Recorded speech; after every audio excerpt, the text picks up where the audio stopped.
భర్తతో టూర్‌కి వెళ్ళినటువంటి ఒక సాఫ్ట్‌వేర్ ఇంజినీర్ అనుమానాస్పద స్థితిలో మృతి చెందినటువంటి ఉదంతం ఇప్పుడు సంచలనం సృష్టిస్తుంది. ఉత్తరాఖండ్‌లో జరిగినటువంటి ఉదంతం. భర్తతో కలిసి ఉత్తరాఖండ్ టూర్‌కి వెళ్ళిన విశాఖపట్నానికి చెందిన ఓ మహిళా సాఫ్ట్‌వేర్ ఇంజినీర్ అనుమానాస్పదంగా మరణించారు. అక్కడ ఓ హోటల్ రూమ్‌లో శరీరంపై బట్టలు లేకుండా నేల మీద మూత్రం మడుగులో ముక్కు నుంచి రక్తం కారుతున్న స్థితిలో ఉన్న ఆ మృతదేహాన్ని పోలీసులు స్వాధీనం చేసుకున్నారు. అనుమానాస్పద మృతిగా కేసు నమోదు చేశారు. దీని మీద సమాచారం అందడంతో చినముషిడివాడలోని బాధిత కుటుంబ సభ్యులు విషాదంలో మునిగిపోయారు. కొంతమంది ముస్సోరి బయలుదేరి వెళ్లారు. పోలీసులు చెప్పిన వివరాల ప్రకారం విశాఖకు చెందిన పి రాధా గాయత్రి గురుగావ్‌లోని ఒక కంపెనీలో సాఫ్ట్‌వేర్ ఇంజినీర్‌గా పనిచేస్తున్నారు. ఆమెకు విశాఖకి చెందిన పూణేలో ఐటీ సెక్టార్‌లో పనిచేసే శ్రీచరణ్‌తో గత ఏడాది నవంబర్ 8న వివాహం జరిగింది.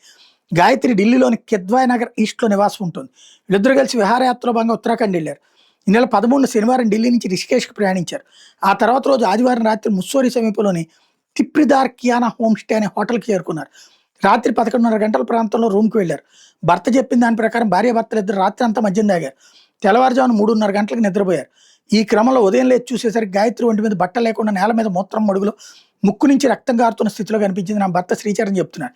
దీని మీద సోమవారం ఉదయం సమాచారం అందుకున్న వెంటనే తాము అక్కడికి చేరుకున్నామని ఉత్తరాఖండ్ పోలీసులు చెప్పారు.